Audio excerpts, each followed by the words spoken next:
Hello guys, मैं गोविंद श्रीवास्तव और मैं यहाँ पे आज बायोडाइवर्सिटी के बारे में बात कर रहा हूँ। बायोडाइवर्सिटी क्योंकि यहाँ से हर बार नीट एंट्रेंस एग्जाम और मेडिकल एंट्रेंस एग्जाम में क्वेश्चन पूछ लिए जाते हैं। तो बायोडाइवर्सिटी जैसा कि नाम से ही क्लियर हो रहा है कि ये बायो और डाइवर्सिटी से मिलके बना है। आपको पता है बायो का मतलब लिविंग ऑर्गेनिज्म होता है और डाइवर्सिटी का मतलब होता है डिफरेंसेस।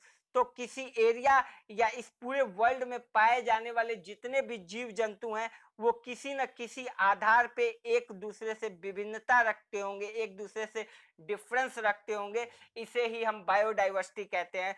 मान लीजिए ये कोई एरिया है और इस एरिया में पाए जाने वाले प्लांट, एनिमल और माइक्रो ऑर्गेनिज्म, इन सबको मिला के हम बायोडाइवर्सिटी कहते हैं। तो बायोडाइवर्सिटी को बायोलॉजिकल डाइवर्सिटी के नाम से भी जाना जाता है और इस टर्म को एडवर्ड विल्सन नामक साइंटिस्ट ने दिया और उन्होंने बताया कि इस दुनिया में जितने भी जीव जंतु हैं वे सब आपस में मिलके एक अच्छा और हेल्दी एनवायरनमेंट का निर्माण करते हैं। और इस प्रकार हम एक और परिभाषा यहाँ पे देख सकते हैं कि जो लाइफ की वेराइटी और वेरिएबिलिटी होती है वो बायोडाइवर्सिटी कहलाती है। अब हम बात करते हैं कि जितने भी जीव हैं, जितने भी ऑर्गेनिज्म, जितने भी जीव जंतु हैं वे एक दूसरे से किसी न किसी आधार पे डिफरेंस रखते होंगे, विविधता या विभिन्नता रखते होंगे। इसे ही हम बायोडाइवर्सिटी कहते हैं। अब किस आधार पे वो एक दूसरे से विभिन्नता या विविधता रख सकते हैं? चाहे वो जीन लेवल पे विविधता या विभिन्नता रख सकते हैं, वो स्पेसीज लेवल पे एक दूसरे से विभिन्नता रख सकते हैं और इकोसिस्टम लेवल पे वे एक दूसरे से विभिन्नता या विविधता रख सकते हैं। अब बात करते हैं जेनेटिक डाइवर्सिटी। यदि जीवों में विभिन्नता या विविधता जीन लेवल पे चल रहा है, जीन लेवल पे, जीन के स्ट्रक्चर पे, क्रोमोसोम के स्ट्रक्चर पे, जेनेटिक कंपोजिशन के आधार पर अगर जीवों में डिफरेंसेस पाए जा रहे हैं, जीवों में विविधता पाई जा रही है तो उसे हम जेनेटिक डाइवर्सिटी कहेंगे। स्पेसीज डाइवर्सिटी, यदि स्पेसीज लेवल पे यदि जीव जंतुओं में डाइवर्सिटी देखने को मिलती है तो हम उसे स्पेसीज डाइवर्सिटी कहेंगे। और स्पेसीज डाइवर्सिटी को कैलकुलेट करने के दो पैरामीटर हैं, स्पेसीज रिचनेस और स्पेसीज इवननेस। ये पॉइंट इंपॉर्टेंट है, यहाँ से क्वेश्चन नीट में पूछ लिए जाते हैं स्पेसीज रिचनेस और स्पेसीज इवननेस को लेके। तो किसी एरिया में पाए जाने वाले टोटल नंबर ऑफ स्पेसीज को हम स्पेसीज रिचनेस कहते हैं और एबंडेंस ऑफ ईच स्पेसीज मतलब कि प्रत्येक स्पेसीज के नंबर अगर इक्वल है तो हम उसे स्पेसीज इवननेस कहेंगे। तो इस दो पैरामीटर पे स्पेसीज डाइवर्सिटी को मापदंड किया जा सकता है। इकोसिस्टम डाइवर्सिटी की बात करें तो इकोसिस्टम डाइवर्सिटी में अगर जीव जंतुओं में डिफरेंस, जीव जंतुओं में विविधता या विभिन्नता उनके इकोसिस्टम के आधार पे, चाहे वो बायोटिक फैक्टर या एबायोटिक फैक्टर हो, चाहे उनके फूड चेन के आधार पे या फूड वेब के आधार पे, यहाँ तक कि एनर्जी के फ्लो के आधार पे यदि जीवों में विभिन्नता या विविधता पाई जा रही है तो हम उसे इकोसिस्टम डाइवर्सिटी कहेंगे। अब हम बात करते हैं जेनेटिक डाइवर्सिटी जो है वो विद इन स्पेसीज, एक स्पेसीज के अंदर भी पाया जा सकता है जैसे A1 में और A2 में। Genetic diversity with in species, अलग अलग स्पेसीज में भी जेनेटिक डाइवर्सिटी देखने को मिल सकता है, A, B, C, D, E। तो ये जो है ये जेनेटिक डाइवर्सिटी बिटवीन स्पेसीज। जैसे काऊ की बात कर लीजिए, काऊ में अलग जेनेटिक मटेरियल, अलग नंबर ऑफ जीन होगा, डॉग में अलग नंबर ऑफ जीन होगा, कैट में अलग नंबर ऑफ जीन होगा और ऐसे ही बनियान ट्री में अलग नंबर ऑफ जीन होगा। तो इस प्रकार जेनेटिक डाइवर्सिटी बिटवीन स्पेसीज है। अब बात करते हैं कि जेनेटिक डाइवर्सिटी कॉज कैसे होता है। ये स्लाइड इंपॉर्टेंट है क्योंकि इस स्लाइड से हर बार क्वेश्चन पूछे जा रहे हैं और मुझे पूर्ण आशा है कि इस बार भी क्वेश्चन आएंगे। तो जेनेटिक डाइवर्सिटी कॉज कैसे हो रही है, जेनेटिक डाइवर्सिटी का कारण क्या है? जेनेटिक डाइवर्सिटी का कारण है नेचुरल सिलेक्शन और एडाप्टेशन के थ्रू भी जेनेटिक डाइवर्सिटी हो सकती है, मतलब जीन लेवल पे डिफरेंस आ सकते हैं। स्पेसिएशन के थ्रू मतलब स्पेसीज का जब फॉर्मेशन होता है तो उस समय भी जेनेटिक डाइवर्सिटी हो सकती है। अब देखते हैं कैसे हो रहा है। मान लीजिए कोई स्पेसीज है ब्लू कलर में, ठीक, और ये स्पेसीज अलग अलग एनवायरनमेंट में ग्रो करने के लिए गया। ये रेड एनवायरनमेंट है, ये ग्रीन एनवायरनमेंट है। तो ये अपने अकॉर्डिंग, अपने एनवायरनमेंट के अकॉर्डिंग एडॉप्टेशन करेगा और इसमें फिनोटाइपिक कैरेक्टर बनेंगे और इसका नेचुरल सिलेक्शन होगा, फिर इसमें जीन लेवल पे डिफरेंस आएंगे। तो इस प्रकार यहाँ पे जेनेटिक डाइवर्सिटी देखने को मिली। तो आप ये कह सकते हैं ये जेनेटिक डाइवर्सिटी स्पेसिएशन के थ्रू हुआ, ये जेनेटिक डाइवर्सिटी एडॉप्टेशन के थ्रू हुआ, ये जेनेटिक डाइवर्सिटी नेचुरल सिलेक्शन के थ्रू हुआ। तो यहां से हर बार क्वेश्चन पूछे जा रहे हैं। इस बार भी शायद आशा करता हूं कि इस बार क्वेश्चन आएंगे जरूर, किसी न किसी आधार पे क्वेश्चन पूछ लिए जाते हैं। आगे बात करते हैं एग्जाम्पल की, तो राउल्फिया वोमिटेरिया हिमालय रीजन में पाया जाने वाला स्पीसीज है।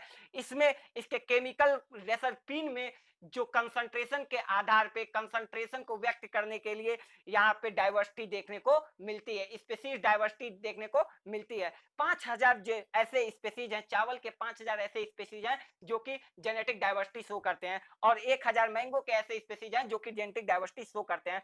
अब हम देखेंगे नंबर ऑफ जीन के आधार पे जेनेटिक डाइवर्सिटी कैसे है। तो यहाँ पे नंबर ऑफ जीन है और ये स्पीसीज है। माइकोप्लाज्मा की बात करें तो इसमें 450 से 700 जीन है, इकोलाई में 4000 जीन है, ड्रोसोफिला में 13000 जीन है, ओराइजा सेटाइवा में 32000 से 50000 जीन है, और होमोसैपियंस में 35000 से 45000 जीन है। तो यहाँ नंबर ऑफ जीन के आधार पे आप देख रहे हैं कि जीव जंतुओं में डिफरेंस पाया जा रहा है, इसे हम कहेंगे जेनेटिक डाइवर्सिटी। इसके बाद हम कुछ क्वेश्चन देखेंगे। यहाँ पे बात कर रहा है why does genetic diversity have a major role in the adaptability and survival of species. तो अभी हमने पढ़ा है कि पॉपुलेशन के पास एक एबिलिटी होती है जिससे कि वो चेंजिंग एनवायरनमेंट में जाके एडाप्टेशन करता है, एडाप्टेशन के थ्रू जेनेटिक डाइवर्सिटी कॉज होती है। तो यहाँ पे बी ऑप्शन सही होगा। इसके बाद हम बात करें सेकंड क्वेश्चन की, तो सेकंड क्वेश्चन में हैबिटेट के टाइप को किस डाइवर्सिटी से चेक करेंगे ये पूछ रहा है।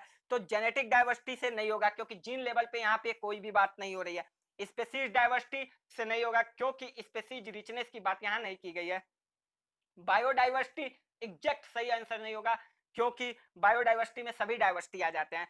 हैबिटेट डाइवर्सिटी इसका सही आंसर होगा क्योंकि हैबिटेट डाइवर्सिटी से हम हैबिटेट के टाइप को चेक कर सकते हैं। D option is right. अब यहाँ पे बात करते हैं, यदि इस क्वेश्चन में कहा गया है कि यदि आपके टाउन में आपको स्पीसीज डाइवर्सिटी चेक करनी हो, स्पीसीज डाइवर्सिटी मेजर करना हो, तो आप क्या करेंगे। जेनेटिक डाइवर्सिटी नहीं, हैबिटेट डाइवर्सिटी हैबिटेट चेक करता है, बायोडाइवर्सिटी नहीं होगा, स्पीसीज रिचनेस मैं अभी पिछली स्लाइड में ये बात कर चुका हूं कि स्पीसीज डाइवर्सिटी को चेक करने के लिए स्पीसीज रिचनेस और स्पीसीज इवननेस दो पैरामीटर देखेंगे क्योंकि स्पीसीज डाइवर्सिटी इन्हीं दो पैरामीटर पे काम करता है, स्पीसीज रिचनेस और स्पीसीज इवननेस, इस दो पैरामीटर पे काम करता है। तो यहाँ पे डी ऑप्शन सही हो गया, डी ऑप्शन इज राइट। अब अगले क्वेश्चन की ओर बढ़े तो यहाँ पे भी ये पूछा गया है the degree of differences between of the squirrel, मतलब कोई एक स्पीसीज के अंदर डिग्री ऑफ डिफरेंसेस को मेजर करना है तो हमें क्या करना होगा। हैबिटेट डाइवर्सिटी नहीं लगाएंगे, जेनेटिक डाइवर्सिटी नहीं लगाएंगे, बायोडाइवर्सिटी नहीं लगाएंगे। यहाँ पे एक स्पीसीज की बात हो रही है यानी इसका आंसर होना चाहिए स्पीसीज डाइवर्सिटी, और हमें पता है स्पीसीज डाइवर्सिटी को मेजर करने के दो पैरामीटर हैं, एक का नाम है स्पीसीज रिचनेस और दूसरा का नाम है स्पीसीज इवननेस। तो यहाँ पे ऑप्शन है डी, डी ऑप्शन यहाँ पे सही है। स्पीसीज रिचनेस के थ्रू हम उसका स्पीसीज डाइवर्सिटी या डिग्री ऑफ डिफरेंसेस को चेक कर सकते हैं। अब हम आगे बात करते हैं Why is genetic diversity important? Genetic diversity important क्यों है, क्यों इंपॉर्टेंट है जेनेटिक डाइवर्सिटी। तो हमने यहाँ पे देखा कि जेनेटिक डाइवर्सिटी में होता क्या था, स्पेसिएशन, स्पेसिएशन के बाद एडॉप्टेशन होता था, एडॉप्टेशन में फिनोटिपिक कैरेक्टर बनते थे जो वो नेचुरल सिलेक्शन होता था और जीनोटाइप या जीन में डिफरेंस आते थे। तो यहाँ पे एडॉप्टेशन, यहाँ पे एडॉप्टेशन हो रहा है, नेचुरल सिलेक्शन हो रहा है और स्पेसिएशन हो रहा है जिससे कि जेनेटिक डाइवर्सिटी या जीन लेवल पे डिफरेंस आ रहे हैं। तो इस क्वेश्चन का आंसर होना चाहिए, इस क्वेश्चन का आंसर होना चाहिए it allow for species to adopt and thrive in different environment। मतलब कि स्पेसीज क्या, स्पेसीज किसी भी एनवायरनमेंट में जाके उस एनवायरनमेंट को एडॉप्ट करती है जिससे कि जीन लेवल पे डिफरेंस आता है और जेनेटिक डाइवर्सिटी कॉज होती है। तो पहला ऑप्शन सही है। दूसरा भी देख लेते हैं, ग्लोबल वार्मिंग की कोई बात नहीं की गई थी, बी ऑप्शन गलत। सी ऑप्शन में ओन हैबिटेट की बात कर रहा है, सी ऑप्शन गलत। It is not important, D option गलत, यानी कि इसका सही आंसर हुआ ए। अब अगले क्वेश्चन की ओर चलते हैं, which is the correct option. There is a chance in a natural selection in the process of evolution due to the alpha diversity. Alpha diversity के कारण नेचुरल सिलेक्शन होता है, इसमें ये कहा है, ये पूरा गलत है। अल्फा डाइवर्सिटी नेचुरल सिलेक्शन नहीं करवाता है। दूसरा ऑप्शन में दे रहा है genetic diversity, there is a chance in a natural selection in the process of evolution due to the genetic diversity. अभी हम लोगों ने यहाँ पे पढ़ा हुआ था कि जेनेटिक डाइवर्सिटी में नेचुरल सिलेक्शन होता था, नेचुरल सिलेक्शन हुआ फिर जीन लेवल पे डिफरेंसेस आए। तो इस क्वेश्चन का आंसर हुआ, इस क्वेश्चन का आंसर हुआ बी वाला, there is a chance in natural selection in the process of evolution due to the genetic diversity, genetic diversity के कारण, जेनेटिक डाइवर्सिटी के कारण नेचुरल सिलेक्शन हो रहा है। थर्ड ऑप्शन जो है इकोसिस्टम डाइवर्सिटी के कारण नेचुरल सिलेक्शन, ये गलत ऑप्शन है।